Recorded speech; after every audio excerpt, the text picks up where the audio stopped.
All right. Okay, great. Thank you so much.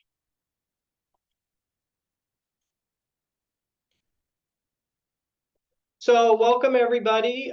Today is our webinar for University of Florida for MS prospects for those that are interested in a master's degree.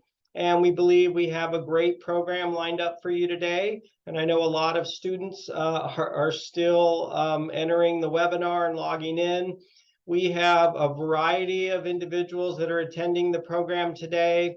We have students, undergraduate students here at University of Florida and across our state. We have students across the US, and then we have many students across differing time zones. So it's often a challenge for us to find one time that's fitting for everybody. So this is our third in our series of webinars for future prospects. We've been doing these every Thursday, and we have one more coming up next Thursday.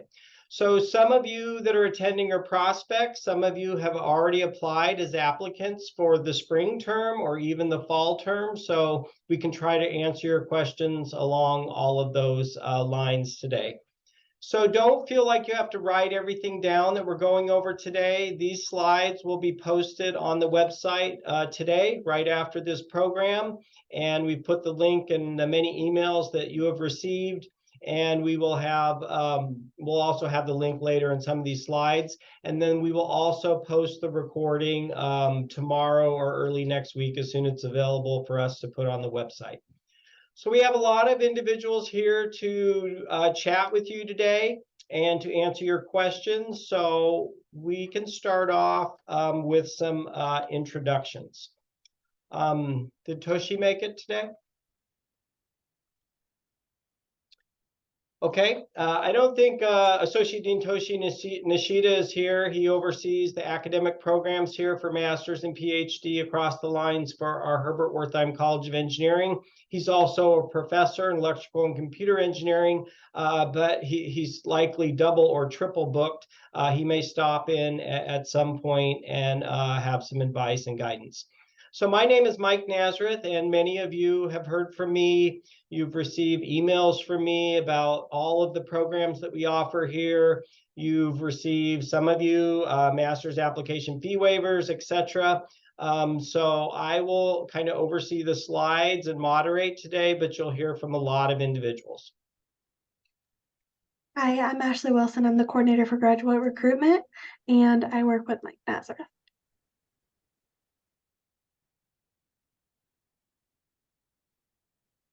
I'm not sure, did Lakeisha make it? Oh, there she is. Yeah. Hi, everyone. I'm Lakeisha Williams. I am a professor and associate chair for graduate studies in biomedical engineering.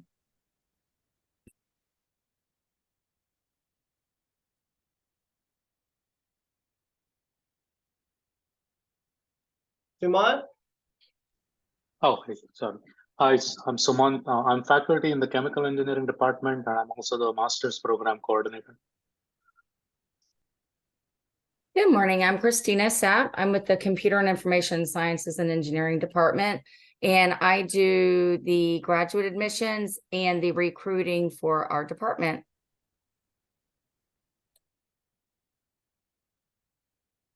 Hello, everybody. My name is Julissa Nunez, and I work in the Electrical and Computer Engineering Department, and I do graduate admissions.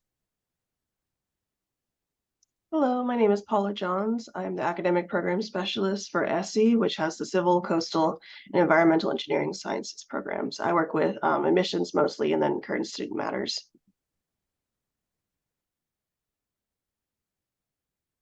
Pam emailed me. She emailed me last minute, and she is unable. She has a conflict.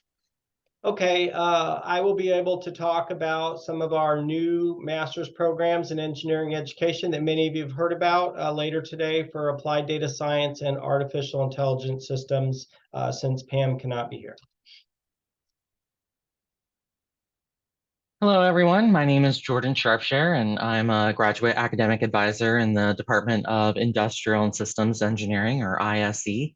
In addition to advising current students, our office also handles admissions and recruitment for our graduate programs.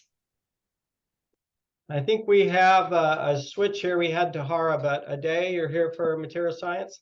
Yes, my name is Ade, and I am here for material science and nuclear engineering. I do admissions as well as advising current students, and feel free to ask any questions about materials or nuclear engineering.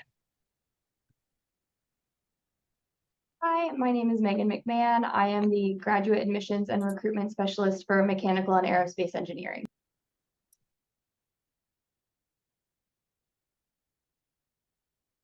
Good day. My name is Martine Angren, Director, International Student Services, and I work with the students who will be coming on an F1 visa with a team of about 8 advisors and some additional team members.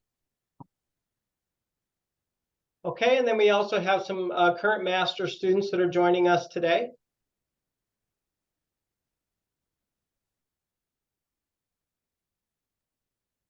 Yes, hello everyone. I'm Chang. I'm PhD student in biomedical engineering department.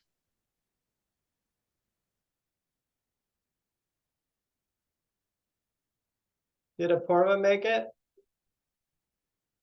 Doesn't look like it. Okay, we'll move on to Samudra.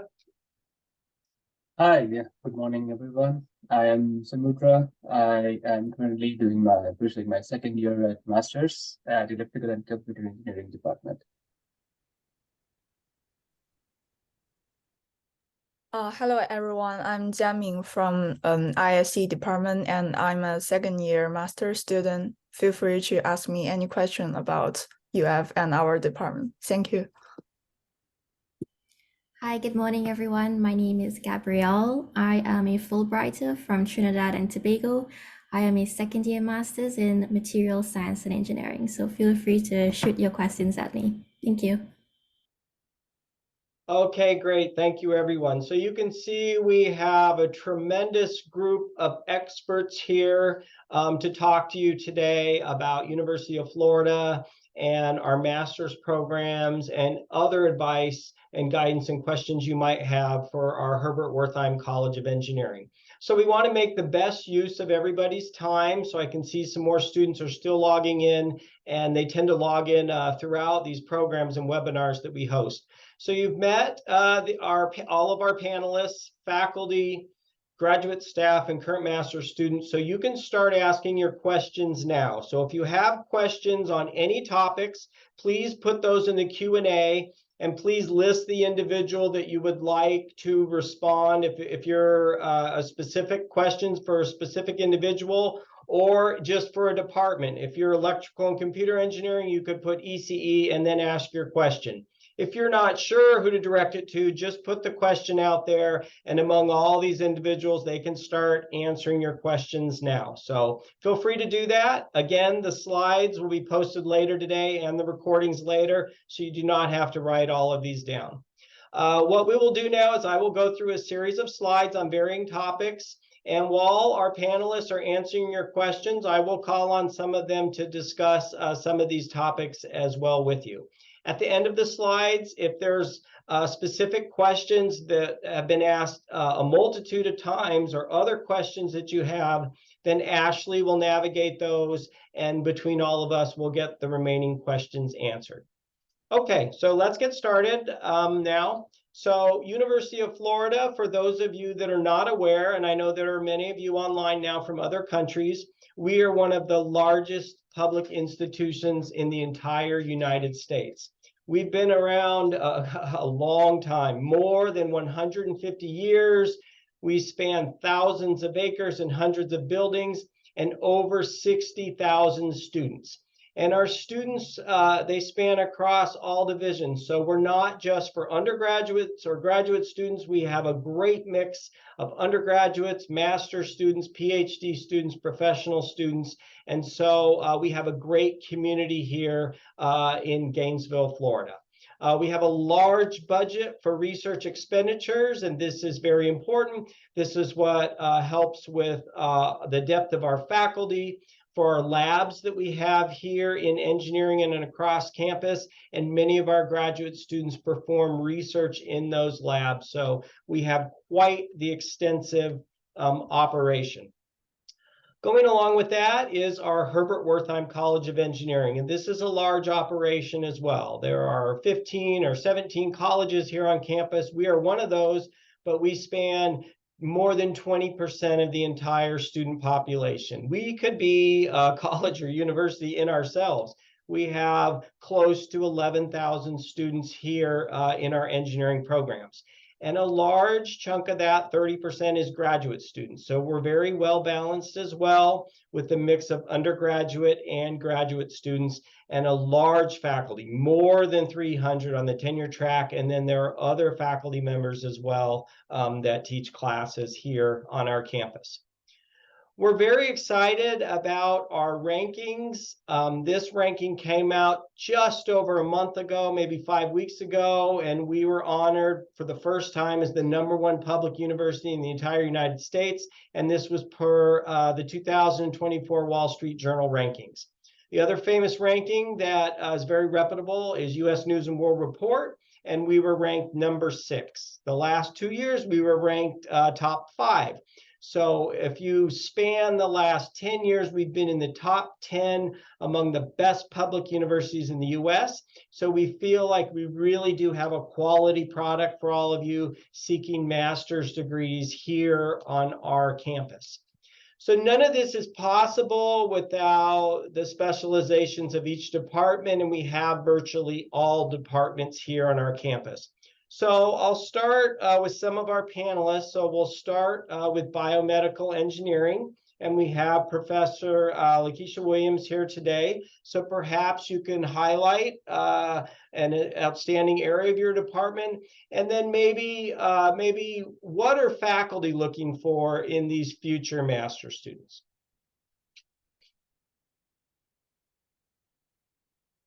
Can we hear you, Lakeisha? Nope, I'm muted. Yeah, There thanks, you go. Mike. Thank you. Hi, everyone. Lakeisha Williams again. Yeah, so we have an outstanding master's program, and it's growing. Our areas of research, if you'll go to bme.ufl.edu, you'll find we have about 30 faculty. Most faculty are very much so interested in having master's students in their research programs. We have several opportunities for masters. We have a project master's where students can do a research project, a clinical immersion master's, and also a thesis master's, so where you can write a thesis similar to that of a dissertation. Many opportunities to do tissue engineering, biomechanics, across the board, neural engineering, and so on and so forth. So many options. Check out our website, but we're excited to have master's students in our program for sure. So reach out if you have any questions. Great, thank you. So again, for everyone online, feel free to ask specific questions in the Q&A, and you can direct them to any one of these departments, and we have someone representing all areas here today. Let's highlight one more department now. Or before that slide, let's highlight one more department. So maybe very popular department, Computer and Information Sciences and Engineering. And Christina can highlight any areas that are that the students want to know right now. Oh, goodness. So I think we have like 50 to 55 faculty on ours. We have a lot of master students. So gosh, I don't really know what to highlight on the area, Mike. You would have to just go to our website. We have a lot of different, we have computer science, computer engineering. There's not a specific, like the other person was saying, there's not a specific program in that they're looking for. We have many different programs, but we have a lot of different classes that hit on it. But as far as like for our master students, it's just a matter of just signing up for classes. It's not any specific things for our department. Okay, thank you. These are our new degrees that we're going to be offering for masters for the first time in fall 2024. So we've had data science in our Computer and Information Sciences and Engineering department, and perhaps aspects of it in our Electrical and Computer Engineering department. But now it's going to be a standalone degree, and it will be offered in our Engineering Education department. The second degree is Artificial Intelligence Systems. So if these are areas that interest you, we are encouraging students to apply for these. Some students, for example, are interested in computer science and applied data science. You could apply to both. We do have application fee waivers for some students. You can apply for free to this area, and the GRE is waived. And there's the website. I was just working with the lead faculty, and she has that up as of 2 weeks ago that outlines the courses, the curriculum, and some more specifics about that. So this is new based on a tremendous amount of student interest in the last 2 years. So we have added these programs. We talked about our university rankings, but our departments have rankings as well, and we are all proud of these areas. Perhaps we could highlight another department now, material science engineering. Ade, would you like to make a few comments? Sure, yes. So for material science and nuclear engineering, we have a combination of about over 50 faculty members in different research areas. So in materials, you have research areas in metals, ceramics, biomaterials. And on the nuclear side, you can have like nuclear fuels and fusion, radiochemistry, things of that sort. So feel free to reach out to us, send us an email. We are still accepting students for the spring 24 term.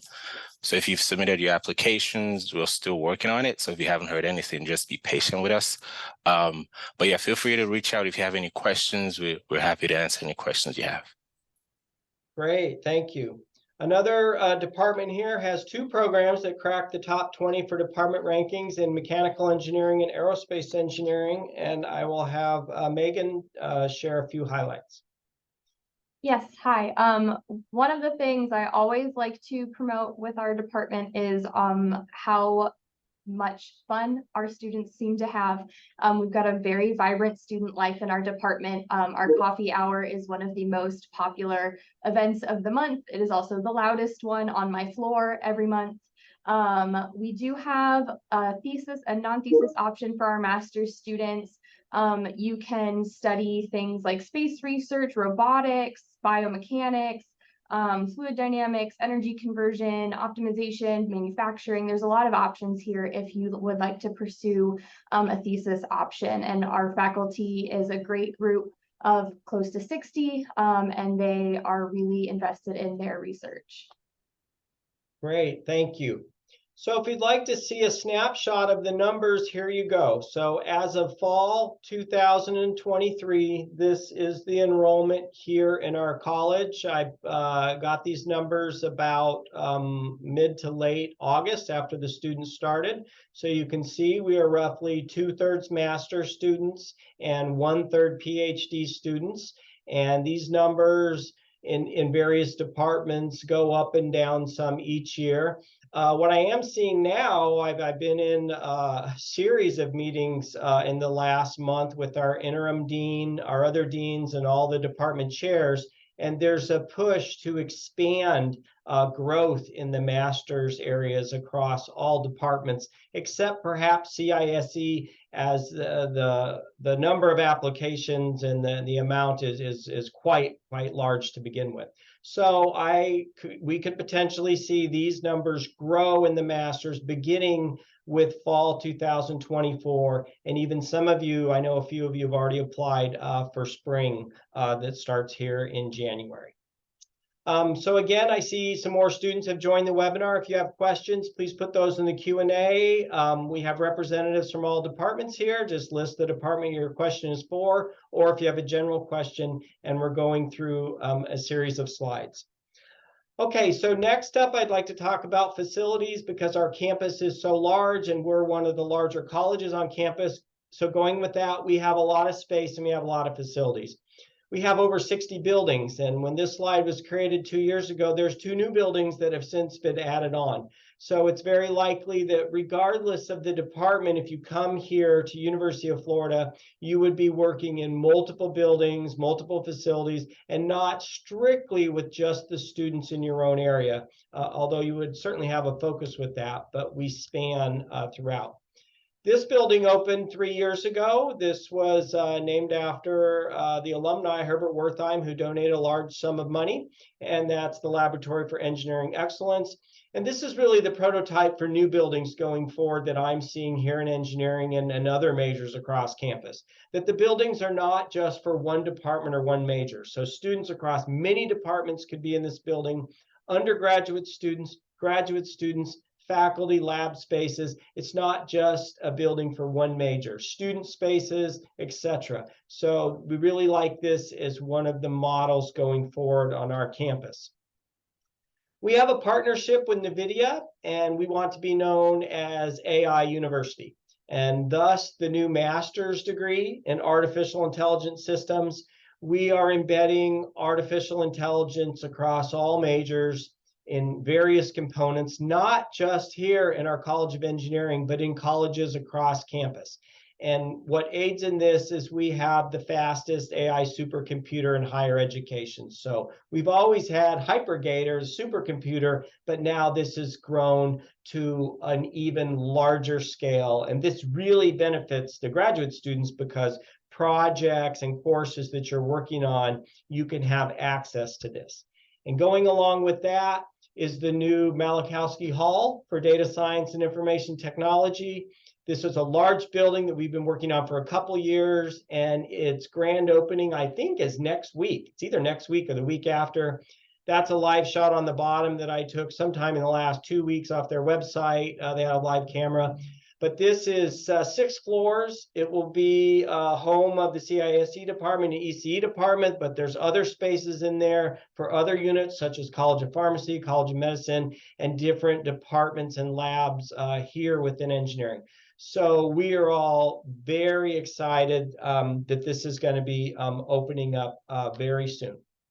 Okay, I want our current graduate students to talk to you, but first, let's have a few slides because I know a lot of you online today are from other countries and you will need visas to get here. So we have an expert here from our International Center on this topic, and I will let Martine go over a couple slides now.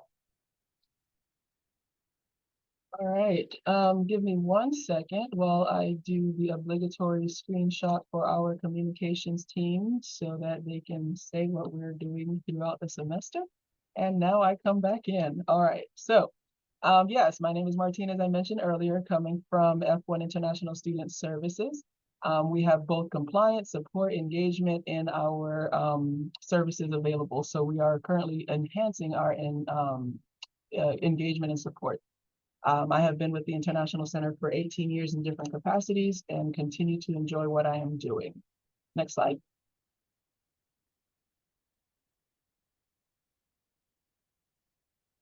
So we're going to keep today's presentation pretty brief because we could certainly talk a lot more about it, but these are the very specific areas that you need to make sure you are aware of as an F1 international student prior to attending regarding the estimated startup costs, I-20 process, the F1 visa application, and then some critical dates and deadlines and arriving in Gainesville.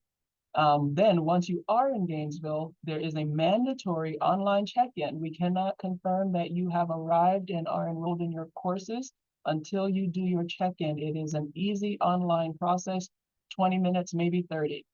And then there are registration and employment requirements and or restrictions. So there's detailed information. If you scan the QR code, we will cover a few of these areas today. Next slide. All right, so estimated startup costs with regard to tuition, fees, living expenses. Living expenses include everything from your first, last, and deposit for securing an apartment, setting up your electricity, your utilities, your internet, also just everyday living for if you need to get a phone for the States, also your groceries, and some other things that you may need while you're here. So it's quite an extensive list. And for graduate students for the 2024 year, if you will be applying for the F1 I-20, you will be required to show proof of funds in the amount of $57,323. If you are provided the Achievement Award, that provides you $4,500 for a total of 3 semesters. And in that case, you would need to only show 52,823. These numbers are, of course, subject to change, but this is the number as of October for the 2024 year. So that should not be changing as far as we're aware. The I-20 process is all online. Once you are admitted by your academic department, as the International Center is not a part of the admissions process, your department will then submit an I-20 request for you in our online portal. Within 5 business days, you will then receive an email that provides you with the instructions for the I-20 application. We know you're excited to get all of your emails as soon as you can. Keep in mind that we work with about 3,000 incoming international students between the summer and fall of next year. So it takes time for us to reach out to everyone, but everything does come from our system and all starts from when your department submits an I-20 request for you. Once you receive the instructions, please click on each area of the application, read through them. 99% of your questions will be answered within that application process itself. If you have any questions thereafter, you would reach out to your specific F1 advisor based on your surname. Your advisor information is available on our website, and you'll be able to see whom to contact directly. Once you receive those instruction applications, please follow them, upload all the documents necessary, including your proof of funds, your passport, and other things listed in the instructions. And then make sure to scroll back to the top and click on Submit Application. There are smaller submits for each questionnaire at the bottom, but until you scroll back to the top and click Submit, your application will not be in queue. So a lot of students who contact us and say, I haven't heard anything, they forgot to click Submit Application at the top. So please don't forget to do that. Once you have submitted your application, please allow at least 2 weeks for processing. Again, we're working with a lot of students and we do them in the order in which they're submitted with accurate documents. It can take more time depending on when in the year, but definitely submit. And we're, as long as you have a date and time of when you submitted, you'll see a pop-up that confirms that, you know you're in queue. Once your application is reviewed, if everything is great, it will be issued to you electronically. We will upload it in the same system that you submit your application with instructions on how to download it. We are allowed to give you the I-20 electronically as of 2020. So that I-20 is the one that you will then receive your SEVIS number so that you can pay your SEVIS fee and then schedule your visa application and appointment itself. So the I-20 is needed to apply for the F1, but is not F1 in itself. You must obtain the F1 visa to actually enter the United States as an F1, with the exception of Canadian citizens. Next slide. All right, the U.S. Embassy and Consulate. So once you have your I-20, again, pay the SEVIS fee and complete the Form DS-160. You will need to make sure you save a copy of that form. It is only available to you within the first 30 days. The DS-160 is the visa application form. Save a copy as soon as you submit it for part of your check-in. Among other documents that you will need for the visa are specifically your printed I-20, your admission letter, your proof of funds, and passport. The embassy may have additional documents required, but these are at least the minimum of the documents that you will need. Your admission letter can be sent to you electronically by your academic department. They don't need to send you a hard copy, but you do need to actually print a paper version of all of your documents because the embassy will not be looking at these documents electronically.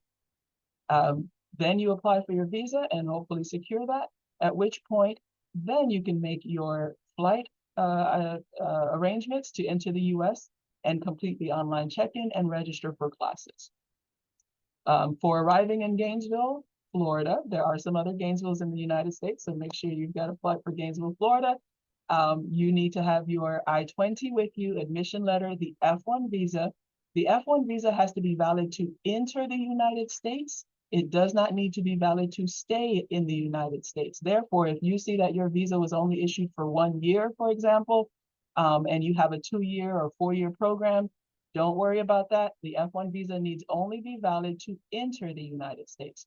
Your passport must be valid for at least 6 months beyond your entry at the port of entry and must remain valid at all times while in the US. So if you're entering the US on January 1st, Your passport must be valid until at least July 1st, and then continue to be valid at all times in the US. Your F1 visa cannot be renewed in the US at this time, but your passport can be renewed in the US. So make sure you have all these valid documents. Do not pack them. Keep them in your carry-on. Keep them on your person. Do not lose them. And also we recommend that you scan a copy for your own records just in case. Again, you have the I-20 in the portal, so you'll always be able to re-download that. You can only enter the United States up to 30 days before your program start date. Classes in January, spring 2024 will start on January 8th. So you will be able, if you have your F1 visa, to enter as early as December 9th. We don't necessarily recommend entering that early just because, of course, that will start your expenses in the US a lot earlier. And maybe there are some apartments which may not be ready until a week or two before classes will start, because many times students are moving out at the end of the month, and then the complex will need a week or two to clean and turn over that apartment ready for you. So keep all of that in mind. We've got some dates here related to fall, but again, even related to spring, it's the same thing. Next slide.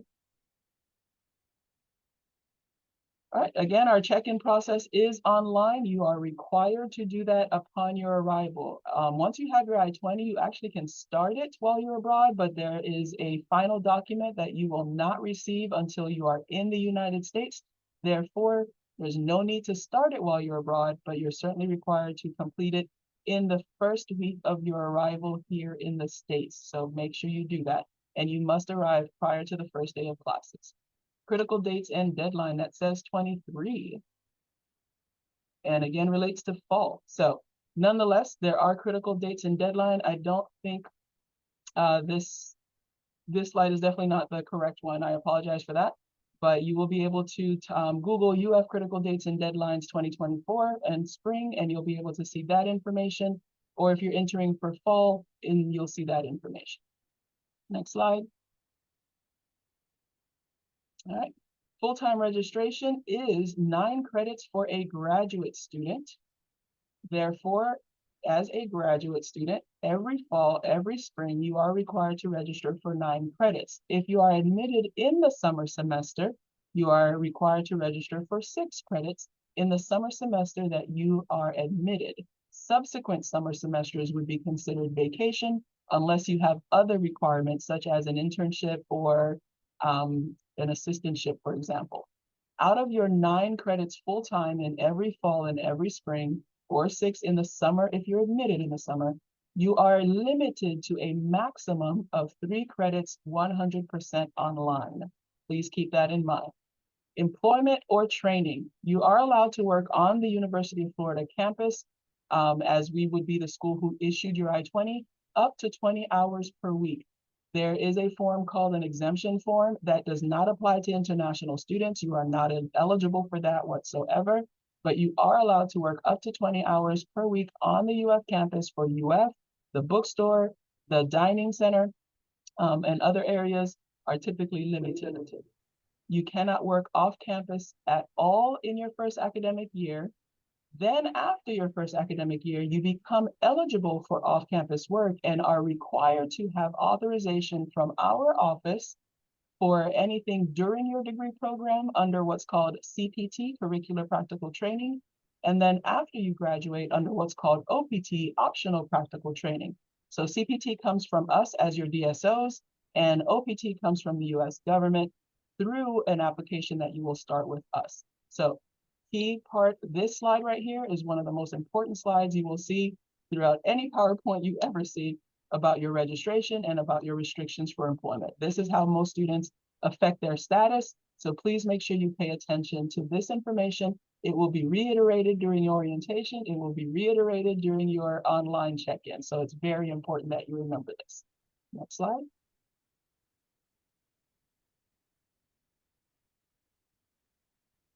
All right, your F1 advisors are based on your surname. So as it is listed in your passport. Sometimes students have multiple names and perhaps only use one and maybe use the very last one, but your F1 advisor is based on your surname as it is listed in your passport. Therefore, that QR code will get you to that page so that you know whom to contact. Again, Admissions is through your academic department and graduate admissions, not through our office. Once your department submits the I-20 request, within about 5 business days, you'll receive an email with the instructions for the application. And then after you scroll to the very top and click Submit Application, then your application will be in queue for us to review, process, and provide you your I-20. Look forward to meeting you all, whether you're coming in spring or fall, and go Gators. Okay, thank you so much, Martine. So for those international students online, again, these slides will be posted to the website, and you will hear more from us throughout the process, most especially for all those that are admitted, and hopefully that's all of you. Okay, so we have other topics to move to today. Again, if you have questions, please put those in the Q&A, and there are multiple staff and students online to answer those. So this webinar is about master's interest, and we have several flavors of master's. Most come on campus, and that is typically 2 years. Some students are able to complete that a little sooner, or if they're current undergraduate students here now, so typically 4 semesters. We also have online distance studies for those that would like a master's that do not want to move to Gainesville. So they're from another state in the US, or they're from another country and they do not want to move here. It's the same as the regular courses. They are filmed live. You can watch it then, or they're posted on the website later that day if you're working. But all of our departments do not offer the online distance learning. You need to go to the websites or email one of us or in the chat today, and we can confirm that. And then some students that are in the master's program ultimately want a PhD. So students that are successful in the master's and express interest, there is that option for some students to stay on for the PhD. Okay, so let's get into the nuts and bolts of admissions, which I know a lot of you are waiting for. So let some of our current students chat. So we can start with Gabrielle, and you can talk a little bit about your experience with admissions or any advice you have for these master's prospects.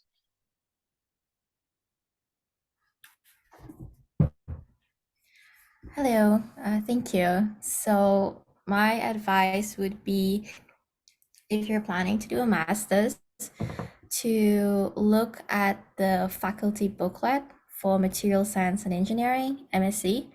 It has, I would say, 99% of the information you would need. And if you have any questions to clarify anything on that, you can contact Ms. Tahara and Mr. Ade.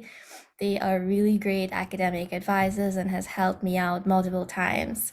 Another thing you should do is talk with other students who are here currently at UF. I find it's really good to hear about the experience, especially their research experience. If you're looking to do like a thesis, master's, or even for a non-thesis, you can also find out from them, what kind of research they do, and maybe you might be interested in that. It's good to speak with that professor who's in charge of that research group that they're in, because then you get a feel for the culture of the research group, which is very important before deciding to join a research group. So yeah, it's really good to look into the faculty and areas that you're interested in. Most of this you can find online. I think that LinkedIn is a really good place to connect with current students. So yeah, I hope that is helpful. Thank you. Great, thank you. So these are the numbers for across all of our departments for prospects that applied for fall 2023 masters. If we look back over the last 10 years, I would say we're between 4,000 and 5,000 applications. I do expect us to be up some for fall 2024. I would not be surprised if we were at between 5,000 and 6,000 applications, because we are giving out a lot of master's application fee waivers. We've traditionally admitted between 45 and 50% of those, so I believe that number will hold, if not increase some. And we've enrolled anywhere from 650 to almost 1,000 new master students. So there are some years where some students have been admitted, but then they've had trouble getting their visas in time if the admissions were later. And so some years that brings the numbers down. But we're trying to move forward with having admissions go through earlier this year. We'll see if we're successful on that. It is a challenge with thousands of applications so that there's not complications on your side if you're coming from other countries. So the GRE is not required. It is waived for all areas except for computer science and engineering for those of you interested in applying masters. Let's let another student, if you have some advice in the master's admissions process, Zhang Yang from China for biomedical engineering. Do you have some advice for these prospects?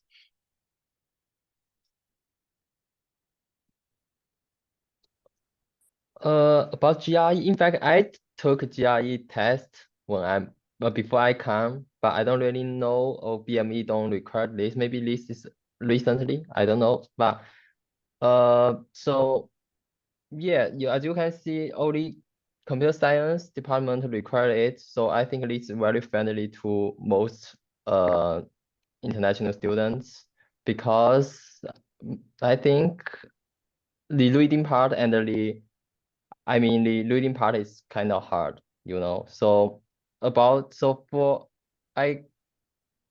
think little bit, yeah, it's very friendly, yeah.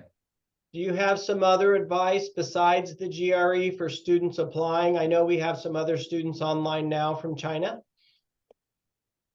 So, but it's not required how, you mean for the test, right? No, I just think applying, just any advice to applying when you applied masters to University of Florida, separate of the GRE. Okay, okay, got it. So, yeah,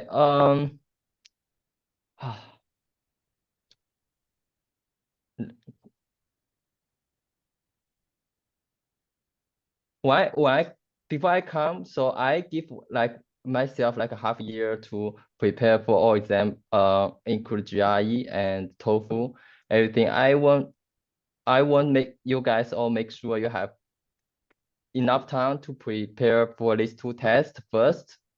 Then, as I know, TOEFL can be took multiple times, and the score from different parts can be combined together. So make sure you have time to, if possible, make sure you can take it multiple times and get a best score before you come. Yes. Then I know this is for international students, but I think as I know, if you are already have some study experiment in US, the TOEFL can be also not required, as I know. So that would be very important for all of you guys. Yeah, that'll be it. Okay, thank you. So that is good advice. You do need those additional tests for international students. So we do have different requirements for different areas for master's admissions.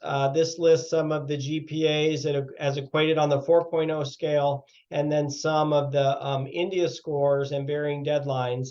I'm going to let Jordan from our Industrial and Systems Engineering Department talk about their area and what they're looking for in admissions. All right, yeah, sure. So in the master's program in ISE, we have a number of concentrations that students can add to their program. Generally, as far as admissions, we look at the applications very holistically. And so we look at GPA, but we also look at letters of recommendation, your personal statement, just everything, all components of it. So really, I wouldn't suggest, really focusing on any one element of the admissions application. I would recommend kind of trying to make each component, as exemplary as possible. Okay, good. That's great advice. Paula, would you like to talk about admissions for your divisions? Of course. So SE has 3 programs. So when applying, please make sure to distinguish between the three programs because civil and coastal are in one department, but they are separate programs. And we get that confusion quite a bit. So when you're applying, please make sure to specify which of the three. And then we also ask that you include a specialization when you're applying, because that's how we sort our applications for them to actually be reviewed by the faculty member that's reviewing for the master's applications. Now, we do require some background courses, so we recommend that you take a look at our website if you haven't already, and note what kind of background courses are required for the Environmental Engineering Sciences Department versus the Civil and Coastal Engineering Department. One other thing I wanted to note is that, yes, we do offer these programs online for the masters, but the one program that we don't offer is for coastal engineering online. It's only for environmental engineering and civil engineering right now. So that link at the bottom of this slide, you can go to if you haven't been there already, if you have questions, is all of the specializations and concentrations that are offered here in our Herbert Wertheim College of Engineering. And there are almost 400 of them, so it's quite extensive. So it's much more than the few top level areas listed on this slide. It expands to between 30 and 50 or 60 in each of our engineering departments. So we really have a lot to offer in that area. So we are offering master's application fee waivers at a new level, and some of you have already received those this year, but it's not, there's not just one master's application fee waiver. So we have some across the whole department, different departments. We have some across our whole college that can be used for any department. So I just kind of put this slide together to help clear that up. So for international students, I'm giving out master's application fee waivers. You have to be international to be considered, but I do not have enough for all international. So there are subsets of that. And I do not have any for CISE, for those of you that want computer science, because that department is receiving more than 2,000 applications. It's in very high demand. So we're not trying to get more applications than that, because that would just be, there's only so many students we can take in that area. For individual departments, other departments you see listed here in the far right column, they're also giving out some master's application fee waivers to additional students. So maybe Professor Sumant Pontekar is here from chemical engineering. Maybe he can talk about what chemical engineering is looking for and what they're offering application fee waivers for, and anything else, Sumant, you think is important for an international student coming here to University of Florida.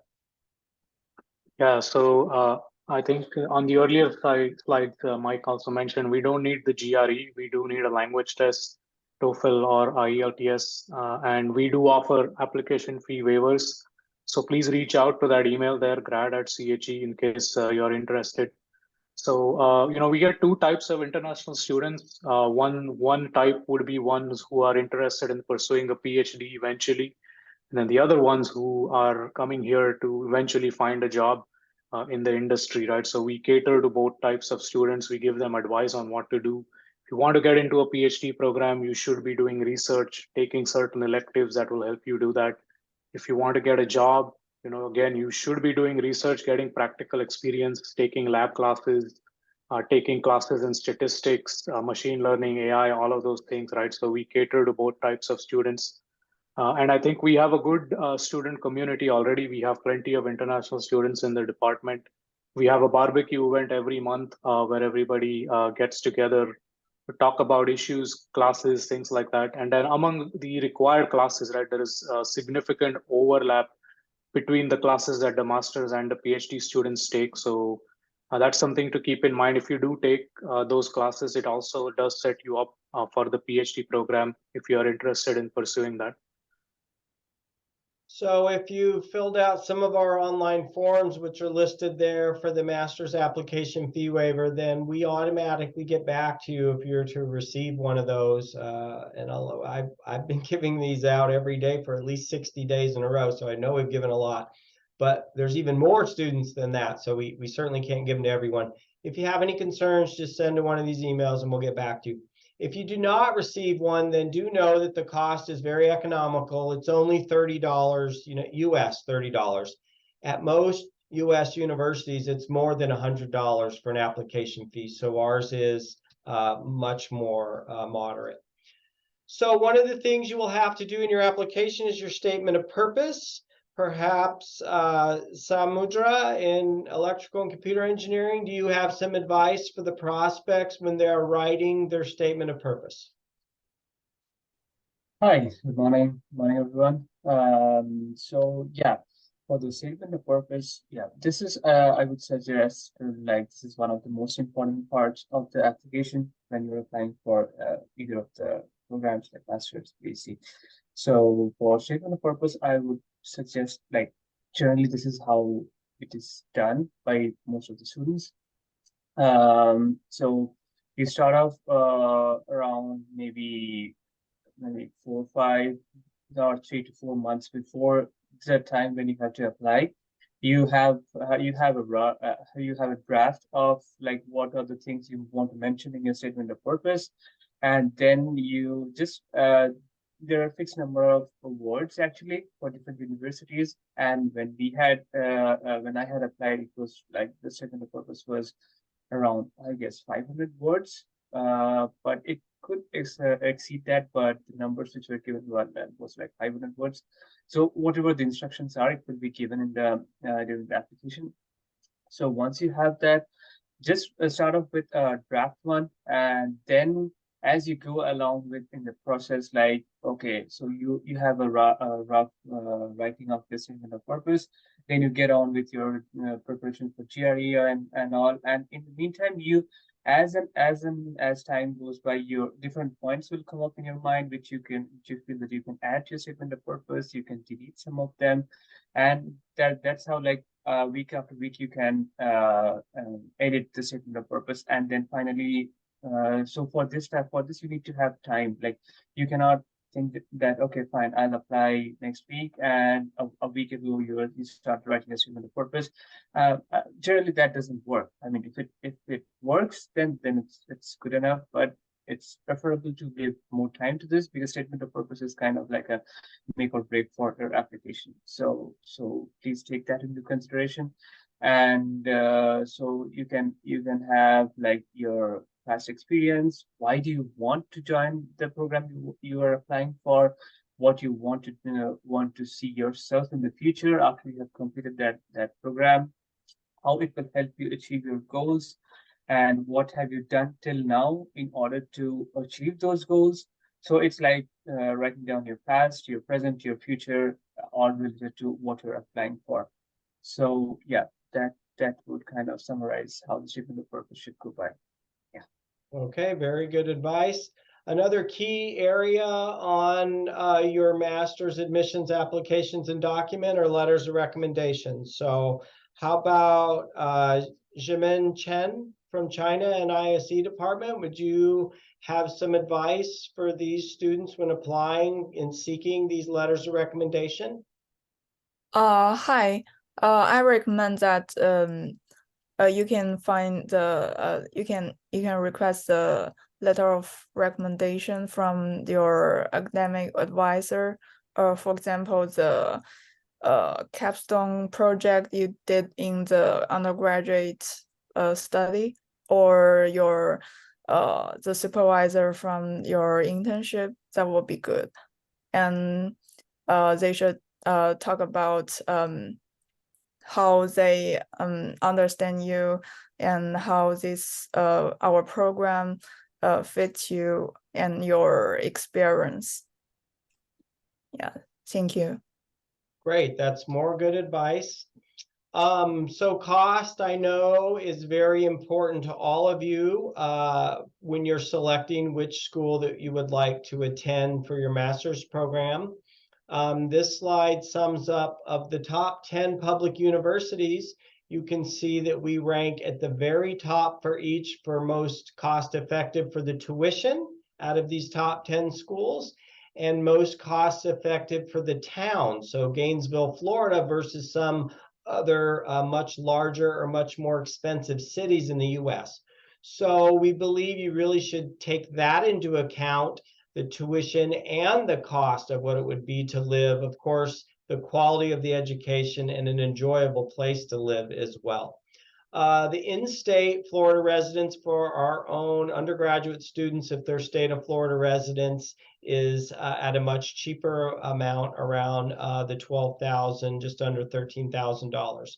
The link there to the left gives the estimated cost. You saw some estimated costs from Martine on the slides for international students, but that is a division student financial affairs for University of Florida that always lists all the estimated costs a year in advance so it has the cost for the current students, and we're projecting for the future students.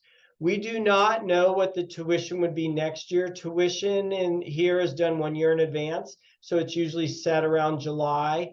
So in July 2023, it was set, and then that would be for this fall and next spring term. And then next July would be set for the 2024 cycle. So our tuition has stayed relatively stable and the same for almost 10 years. So whether that's a prediction in the future, I don't know, but we are not one of those universities that raises tuition every year. And many, if not most, universities in the United States do raise tuition annually as a revenue source. And we have been very fortunate at University of Florida in the state of Florida that has not happened. So that's been a tremendous benefit to our students. There is some funding. Full funding traditionally is for the PhD students, but for the master students, we can guarantee one tremendous option if you are a non-Florida resident. If you're a Florida resident, then as you saw on the previous slide, your tuition is much cheaper.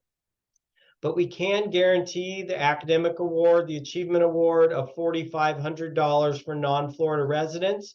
And that's a guarantee. And we don't have any limits. So you're not competing against other students.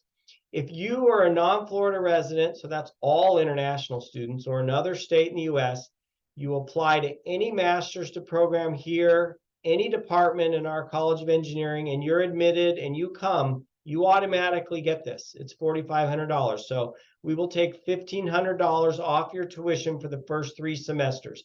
So you can take that roughly $30,000 and now it's down to $28,500. So that's what we feel is a genuine token that we can offer for all of the non-Florida residents, which I don't think you'll find many other universities that do that. So we're happy to do that.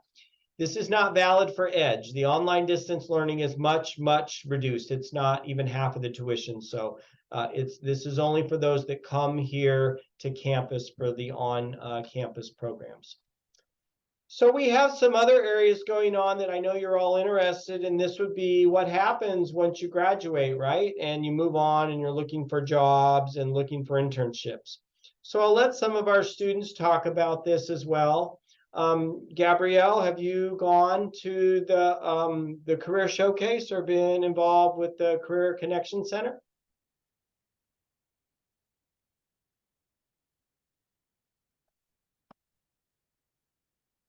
Is Gabrielle here? It looks like we may have lost her. Okay, would another student, Shimin Chen, have you used this center? Yes, I think the Career Connection Center is very helpful in giving some advice in finding jobs, and they can help you revise your resume. And also we have career fair where you can find many job opportunities and get connections to those recruiters and those big companies. Yes. Samudra, have you been to use their facilities and their opportunities? Yeah, so the Career Center is, I would say, as told by Human, that it is great. They're very helpful, and they're like there for you almost every time whenever you need to have your resumes. There are resume drops so that you can just submit your resume, and they'll give you the feedbacks and how you can make the resume more how to say, more noticeable by the industries. And also when there are career fair events that's happening, there is like generalized career fair which is happening by which includes all the departments, and there are department specific career fairs too every semester. So those are very helpful. Like there are many great companies coming for recruiting. That includes like Intel, Texas Instruments, and such kind of companies who also sponsor for H-1B visas once you get a full-time employment, and also they have excellent internship programs. So that's great. And one of the best things there for the career center is like before this career fairs, right before this, I mean, I think this is very helpful. You just you can submit your resume, upload your resumes, and they get it printed for you like in proper, very good quality of resume papers. Like you get 25 copies of that. That is very helpful. Like you just have to submit, upload that, and get it collected from them. So it's very helpful. So yeah, Career Center is very much helpful once you are looking into the industry. Yeah. Great, thank you. So we have this very large scale effort in the UF Career Connection Center, and their entire focus and mission is to help all of our students, bachelor's, master's, and PhD, to get jobs and to get internships. And on top of that, we find that we also have our departments that like to do this as well. So you can get extra assistance for your needs. So one of those is biomedical engineering. Lakeisha, are you still there? Would you like to highlight this or other areas that your department does to assist your students as they're moving on? Yeah, sure. So one thing we do, we have something called an Industry Connect annually, and our students are always invited to attend that. We have industries, especially local industries from Alachua, even some from Tampa, to come to our department, spend a whole day, panelists, the students can talk with them, talk with the panelists. Oftentimes internship opportunities are exchanged, and yeah, and we have a Biomedical Engineering Society student organization that also helps facilitate some of these industry opportunities. So many of our master's students at least spend a semester at a local industry, especially, but some have also gone to industries, South Florida, and even Northeast. So you'll find that here at University of Florida, we're not just interested in bringing in the master students and teaching classes and then they go their own way, but we're very interested, very caring about the output of where they're going to go and that they're successful. So we spend a lot of time on this. And our CISE department has a very large additional career fair. So I'll let Christina highlight that. Hi, thanks, Mike. So yeah, so CISE has started, gosh, we've done this for many years, and it's just built up and built up. And as you can see from the presentation here, we have Facebook that comes, Citrix City, so many different companies come. This past fall, we had 54 companies come. We had over 2,200 students attend. And a lot of these students are getting internships, and the internships leads to full-time jobs after they graduate. I do the internship, so I know we have a significant amount of them. We will be hosting our next spring one Monday, January 29th. So that is when we're having our next one. So make sure you jot it down. Make sure you sign up. I'll be sending something out for you guys to register, to make sure you get on the list. Make sure that you register and attend. And we also will be having volunteer opportunities to any of you that want to help me. We'll be sending more information out on that, but definitely plan on attending. This is a major and an amazing event. Thanks, Mike. Yep, great, thank you. And so we've highlighted two, but there are certainly other departments. In fact, most of our departments have some sort of additional assistance and activities. And we don't just have companies that come here during the career fair events, but all of these companies come weekly. So throughout the year, there are different companies that come to meet individually with students or student organizations or student groups. And we have quite a bit of engineering student organizations. Would any of our current master students that are online still like to highlight any student organizations that you're involved with?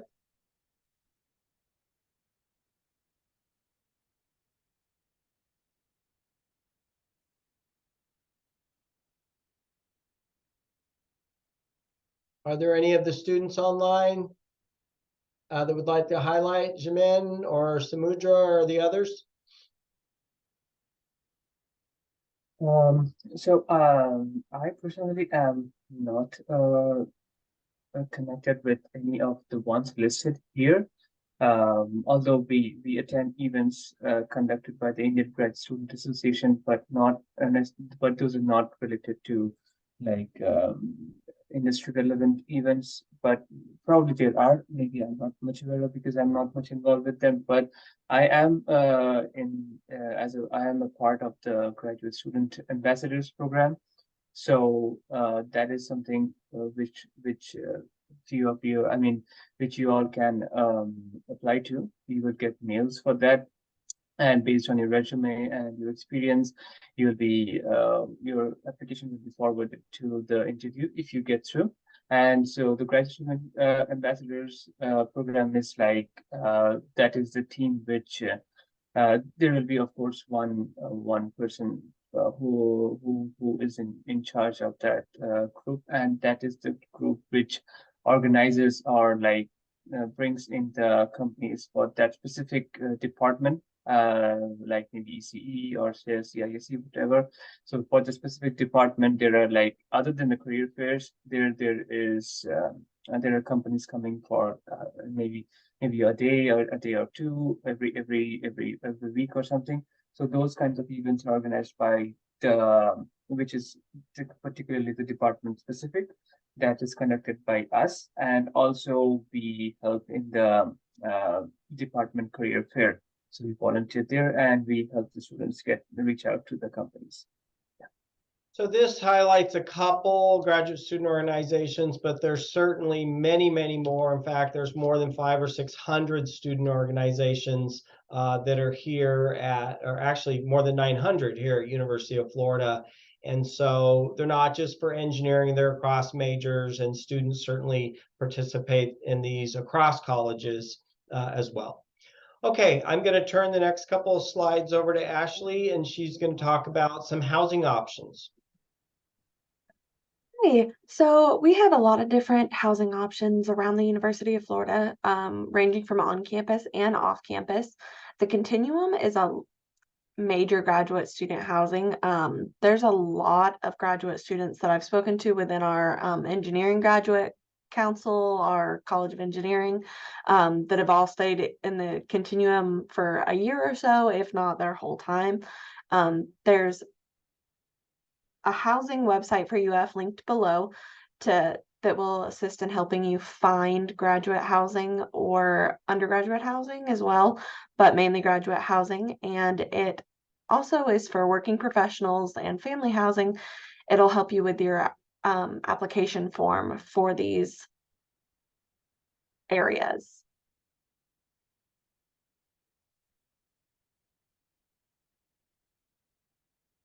Off-campus housing, there's multiple different websites to find the different apartments throughout Gainesville. There's Swamp Rentals, apartments.com, and UF also has a housing locator that will help you find different apartments. It'll list all the different prices around. Some of the housing department or housing options are the Pavilion, the Ridge at Gainesville, Cabana Beach Apartments. There's multiple different apartments throughout town between the University of Florida, the mall, Celebration Point, which is a large shopping center. We also have access to the RTS city buses that go around campus to all the different apartments throughout Gainesville and on campus, and to different shopping centers. And this is free to UF students with their UF ID. Do any of you are graduate students that are online want to talk about your housing options around Gainesville? Yeah, I'm living in Tango Village, so I do recommend new students apply the on-campus apartment. It's cheaper, it's better. So I have I lived in like off-campus apartment called University Commons before. So it's large, but you know, I need to share a room with like 3 roommates. It's not very convenient. Now I and my family living in Tangled Village. It's large enough, and we have a baby, so it's really convenient. So it's very good. And as I know, UF is the only university which provide a cheaper on-campus apartment than the off-campus. So it's really good. Yeah. Great, thank you.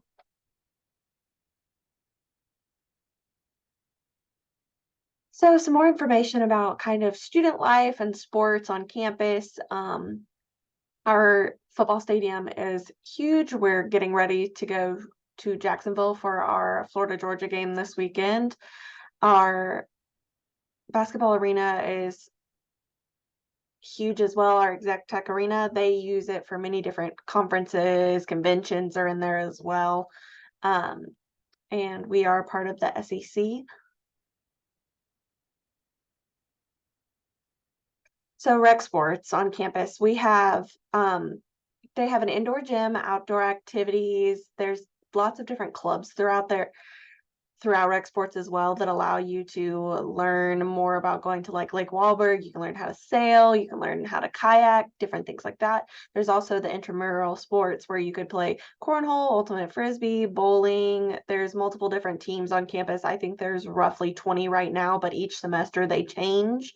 The link on this slide takes you to all the sports for intramurals that are available right now, and then the signups for them as well, and all their schedules. Then Gainesville, Florida, it's been around for quite a while now. Our population is around 140,000. Our average temperatures are pretty mild. They stay roughly at the same most of the year. We have a few cold days in the winter. Usually we're roughly around the 70s to the 80s.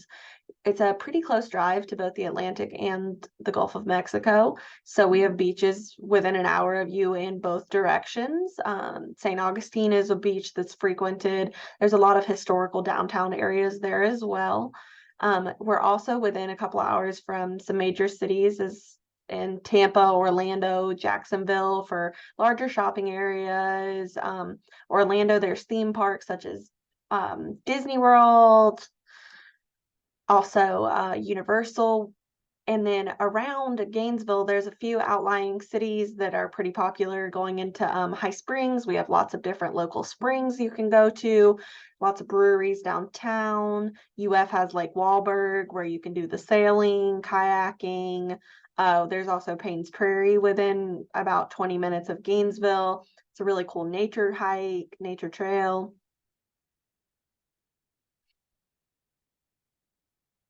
Here's a few pictures of St. Augustine, Walt Disney World, Universal, some downtown Gainesville. There's lots of different breweries, activities around town for college students here. Do any of our graduate students want to talk about anything they do outside of school, if they visit any of these areas?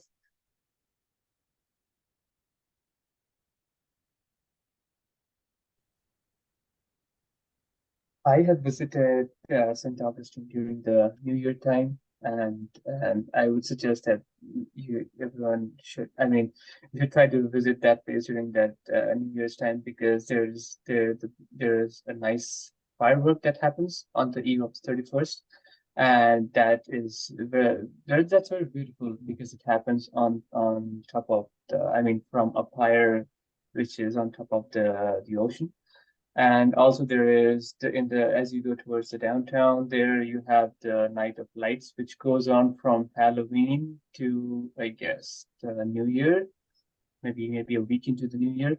And that is like the whole place is covered with lights and it's decorated with different kinds of different lights. And there is the church and everything. There's a particular street which is like completely paved with lights from both the sides, and you just walk through it, and there are shops on both the sides. It's like a lighted up boulevard. So I would say you should definitely go there during the New Year's time. Yeah. Great, thank you. Okay, so we presented for a long time now. We're close to wrapping things up. So just a couple last things, and then we'll answer any questions that anyone might still have.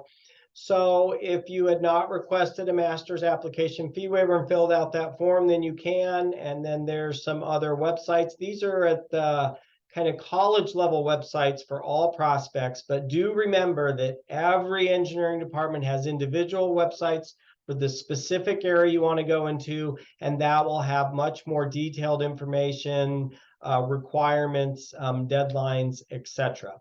This is the link. You probably received this in the emails I was sending. This is where these slides will be posted and the recordings in the next day or so. And these are the individuals that have presented here today. So you have their direct contact information if you want to get back in touch with anyone, as well as current master's students. So these are some students that have been online today, but these are also other students who want to help you, want to help future students, and said it would be fine for prospects to contact them. All right, so at this time, we're going to answer any remaining questions that you have. So if Ashley could navigate what the final burning questions are. Let's see. We had quite a few questions about admission decision release, what time they think that's going to be a time frame for those. Okay, if Jaleesa is still online, I don't know if we got a chance to get to her. If you want to talk about when your decisions might be available, and then any other departments that want to chime in. Sure. So for us, spring isn't an active term for us. We only accept applications from UF undergraduates or people who apply to the EDGE program. So we're largely done with spring 2024. If you didn't hear back from ECE, you should get in contact with me just in case. For fall, our graduate admissions committee tends to want to look at the pool in its entirety. So we usually wait for the majority of reviews until after the application deadline has passed. We'll do preliminary reviews and contact you if your application is not complete, but the decisions don't usually go out until after the deadline. So the majority of our decisions will be out around March. Okay, any other departments want to chime in on when you expect students to hear back? Hey, Mike. Yeah, I have had a lot of questions about the CISE department. So for our department, we are currently working on them still. Your applications are under review. They are all updated. So I've made sure of this. So our decisions will start going out next week via email. So be looking out for that. If you don't get a decision, so what happens is, let me just tell you real quick, it's not, hey, we want to admit you, boom, you're admitted. I can send you an email saying, hey, good news. No, that's not how it works. So we can admit you, and then I have to request it through the Office of Admissions. And then the Office of Admissions has to request, look through everything. Once they do their process, then I can formally admit you. It does take a while. However, if you haven't heard anything from me, please do not email. I'm getting hundreds of emails. Please do not email me saying, when am I getting a decision? I'm telling you guys, I've emailed most of you telling you it'd be the end of this month and you'll start hearing something. But if you haven't heard anything by probably the first week of November, or not the first week, well, yeah, the first full week of November, go ahead and email me. Send me an email with your UFID. Hey, what's going on with my application? I can look and tell you where it's at in the process, whether you've been admitted or not. And then, hey, the Office of Admissions has it. So I don't mind you doing that, but please don't send me 5 and 10 emails because I don't answer you within 5 minutes, because I literally get emails like that. So every time that you email me to ask me a question, you're taking away from me being able to actually respond to an actual admission that's going through. So just be patient. I know you guys are really anxious. I really do feel for you, and we're trying to work as quickly as possible.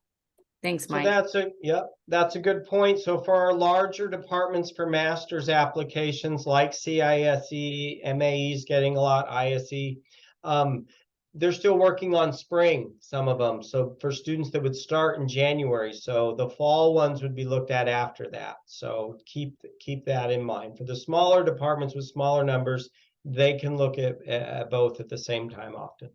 Okay, others, ISE or MAE, SE? Sure.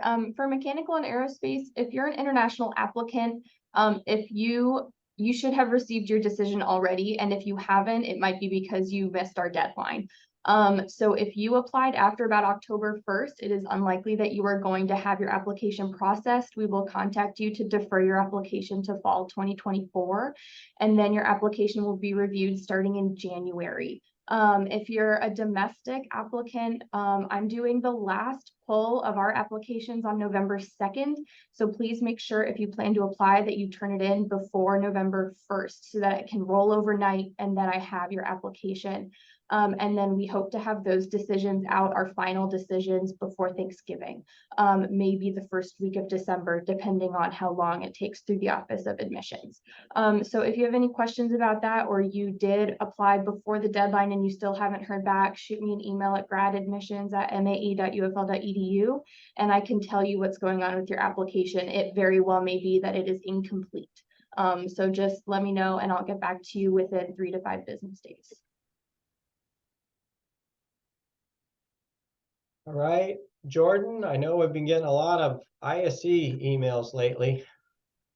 Yeah, so we are currently going through all the applications. We are rolling them as we go and releasing decisions as we make them. So any students that did apply that haven't received a decision yet can reach out to us. The email is isegradapps@ise.ufl.edu.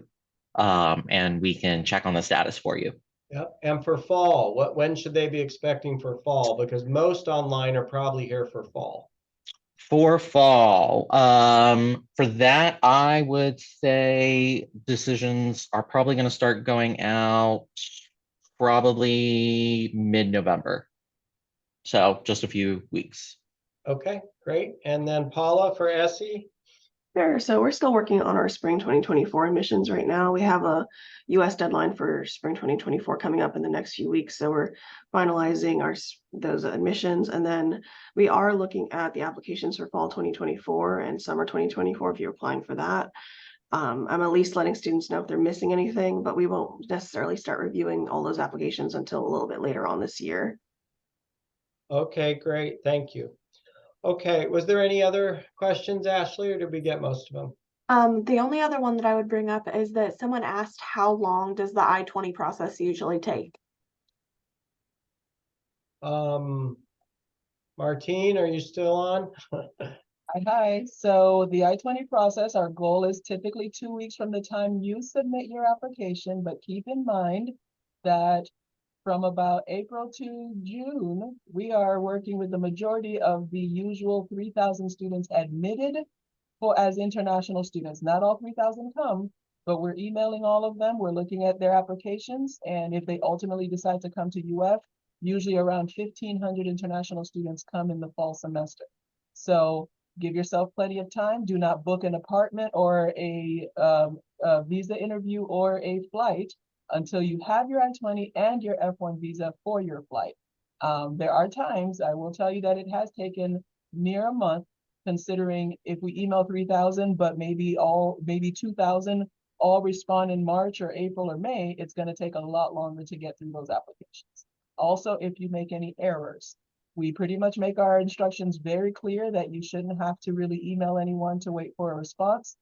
And if you make no errors, that's how we're able to more easily process. If you make an error and we have to email you that you made this error and you need to correct it, you go back to the end of the line. You don't resume your spot in line.